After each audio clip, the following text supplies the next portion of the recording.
Hello बच्चों। हिंदी व्याकरण की आज के इस ऑनलाइन क्लास में आप सभी लोगों का बहुत बहुत स्वागत है। बच्चों, आज हम हिंदी व्याकरण के अंतर्गत समास में बहुब्रीहि समास का अध्ययन करेंगे। तो सबसे पहले हम लोग बहुब्रीहि समास का अर्थ जानेंगे कि बहुब्रीहि समास का अर्थ क्या होता है। तो देखिए बच्चों, आपको दिख रहा है बहुब्रीहि। तो बहुब्रीहि का शाब्दिक अर्थ जो होता है, ये दो शब्दों से मिलकर बना है, जिसमें एक शब्द होता है बहु और दूसरा शब्द होता है व्रीहि। तो इसी बहुव्रीहि का अर्थ क्या होता है? इसमें बहु का अर्थ होता है बहुत और व्रीहि का अर्थ होता है धान्य, अर्थात बहुत धान्य। क्या होता है? बहुत धान्य, अर्थात बहुत धान्य वाला। क्या होता है? बहुत धान्य वाला और अर्थात धनवान। क्या होता है? धनवान। तो बहुब्रीहि का अर्थ क्या होता है? बहुत धान्य वाला अर्थात धनवान। तो बहुब्रीहि समास अपने आप में खुद ही जो है, जो बहुब्रीहि है, बहुब्रीहि समास का उदाहरण होता है। अर्थात बहुत धान्य वाला अर्थात धनवान। अब क्या कह रहे हैं कि जिस समास में समस्त पद या दोनों पद क्या हो? गौण हो। क्या हो? गौण हो। और दोनों पद प्रधान ना हो करके गौण हो तथा किसी तीसरे पद के बारे में बताएं तो उसे बहुब्रीहि समास कहते हैं। और बहुब्रीहि समास का जब हम लोग विग्रह करते हैं तो उत्तर पद के बाद जिसका, जिसकी, जिसके अथवा वाला, वाली, वाले आदि शब्द लगाते हैं। तो अब परिभाषा के रूप में देखें तो आपको किताब में या स्क्रीन पर भी आप देख सकते हैं। कह रहे हैं जिस समास में समस्त पद के दोनों पद प्रधान ना होकर गौण हो तथा समस्त पद किसी तीसरे पद के बारे में बताएं उसे बहुब्रीहि समास कहते हैं।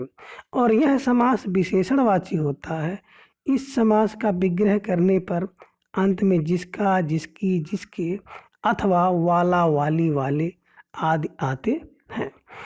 और दूसरी परिभाषा भी आप जान सकते हैं कि जिस समस्त पद में कोई भी पद प्रधान ना हो अपितु दोनों पद मिलकर किसी तीसरे पद की ओर संकेत करते हैं तो वहाँ पे बहुब्रीहि समास होता है। क्या कह रहे हैं? जिस समस्त पद में कोई भी पद प्रधान ना हो, दोनों पद क्या हो? प्रधान ना हो, बल्कि क्या करें, दोनों मिलकर के किसी तीसरे पद की तरफ क्या करते हैं? संकेत करते हैं, इशारा करते हैं, तो उसे बहुब्रीहि समास कहते हैं। अब बच्चों देखें, जो बहुब्रीहि समास होता है इससे कुछ अपनी विशेषताएं होती हैं। कौन कौन सी विशेषताएं हैं, इसके बारे में थोड़ा सा हम लोग चर्चा करेंगे।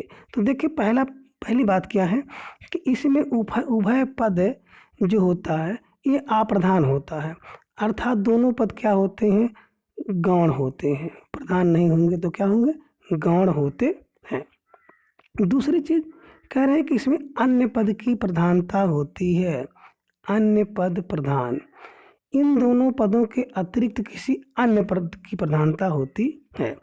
और तीसरी बात कह रहे हैं कि जो बहुब्रीहि समास है इसे सांकेतिक अर्थ भी कहा जाता है। क्या कहा जाता है? सांकेतिक अर्थ। चौथी बात, इन्हें योग रूढ़ शब्द भी कहते हैं। किसको? बहुब्रीहि समास को योग रूढ़ शब्द भी कहा जाता है। अब देख लें थोड़ा सा योग रूढ़ क्या होता है। देखिए, एक होता है रूढ़, दूसरा होता है यौगिक और तीसरा होता है योग रूढ़ शब्द। जब हम लोग आगे पढ़ेंगे तो इन सब के बारे में विस्तृत पढ़ेंगे। फिलहाल यहाँ पे हम लोग चर्चा कर ले रहे हैं। रूढ़ का मतलब होता है दो वर्णों से बना शब्द। किससे? दो वर्णों से बना शब्द। और जब इसका विग्रह कर दें या खंड कर दें तो उसका कोई सार्थक अर्थ ना निकले तो उसे हम लोग रूढ़ कहते हैं। जैसे जल, ये क्या है? दो वर्ण है, जा और ला। अगर इसमें क्या करते हैं, खंड कर दिया जाए तो ना तो जा का कोई अर्थ निकल रहा है, ना तो ला का कोई अर्थ निकल रहा है। इसी प्रकार से नल दो वर्णों से, है ना, दो अक्षरों से मिलकर बना है और इन अक्षरों को अगर हम इनका खंड कर देते हैं तो इनका कोई अर्थ नहीं निकलता है, तो उसे हम लोग कहते हैं रूढ़। दूसरा है यौगिक। देखिए यौगिक में क्या होता है, यौगिक में दो शब्दों से मिलकर बना होता है कोई शब्द। वहाँ पे क्या था, दो वर्ण थे, यहाँ पर क्या है, दो शब्दों से। और इन दोनों अगर शब्दों को तोड़ा जाए तो इनका सार्थक खंड बन जाता है, उसे यौगिक कहते हैं। जैसे आपको मिलता है एक शब्द विद्यालय, और अगर आप विद्यालय को क्या करेंगे, तोड़ेंगे, तो विद्या का एक अलग अर्थ बनेगा और आलय का भी अर्थ मिलता है।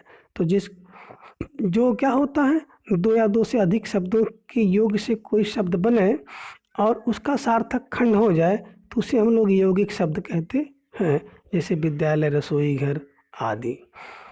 और योग रूढ़ जो होता है, तीसरा है, जिसके बारे में हम लोगों को चर्चा करनी है कि योग रूढ़। योग रूढ़ क्या होता है, ये भी क्या होता है, दो या दो से अधिक शब्दों के योग से बनता है, लेकिन इसका अर्थ क्या होता है, किसी विशेष के लिए या विशिष्ट के लिए होता है। जैसे एक शब्द होता है पंकज, तो इसमें पंक का मतलब होता है कीचड़ और जा का मतलब होता है जन्मने वाला। कहाँ, कीचड़ में जन्मने वाला, अर्थात कमल। तो इसका संकेत किसकी तरफ हो रहा है, कमल की तरफ हो रहा है। तो कीचड़ में बहुत सी चीज़ें जन्म लेती हैं, जैसे घोंघा है, सीप है, बिर्रा है आदि। इस तरह की तमाम चीज़ें, जोंक हैं, उसमें जन्म तो लेती हैं, लेकिन उन सबको हम लोग क्या पंकज नहीं कहते हैं। पंकज केवल और केवल कमल के लिए प्रयोग होता है। तो यही क्या होता है, योग रूढ़ शब्द होता है।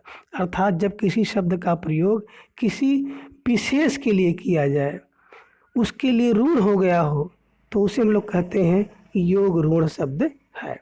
और जितने भी योग रूढ़ शब्द होते हैं उनमें बहुब्रीहि समास होता है।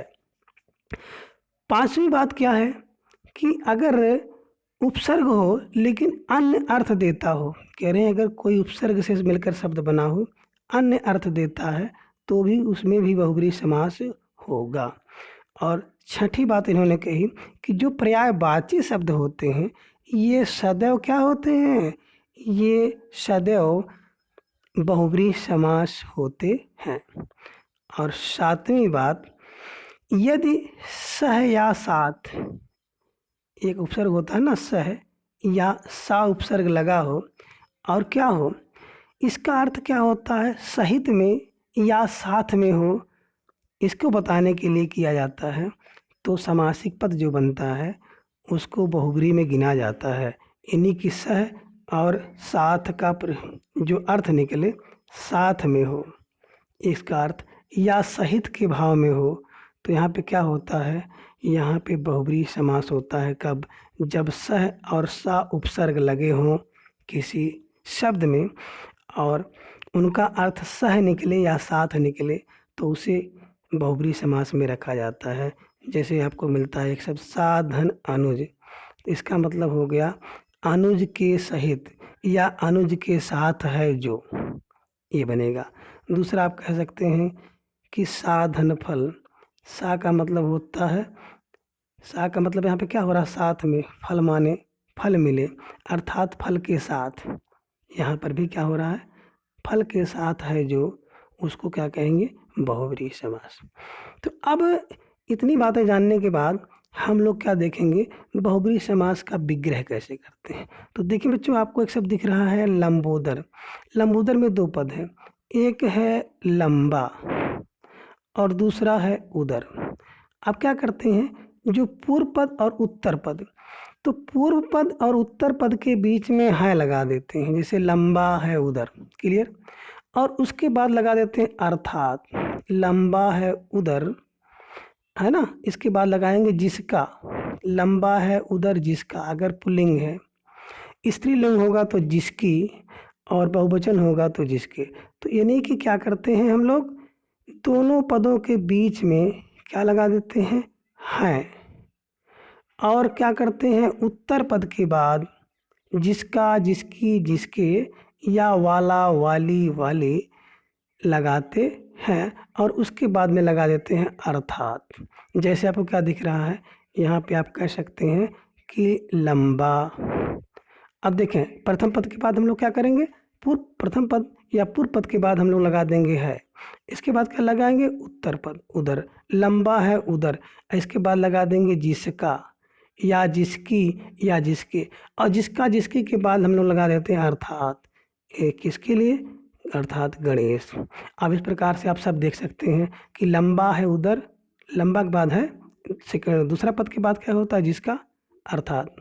उसी प्रकार से 10 है आनंद जिसके, अर्थात रावण। अष्ट 8 है भुजाएं जिसकी, अर्थात दुर्गा।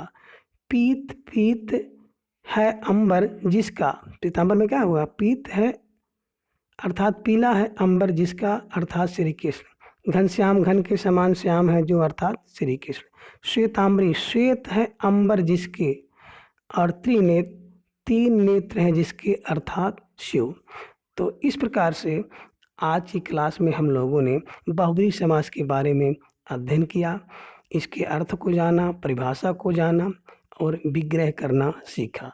तो आज के इस बहुब्रीहि समास के साथ ही समास के सभी 6 भेदों को हम लोगों ने जान लिया है।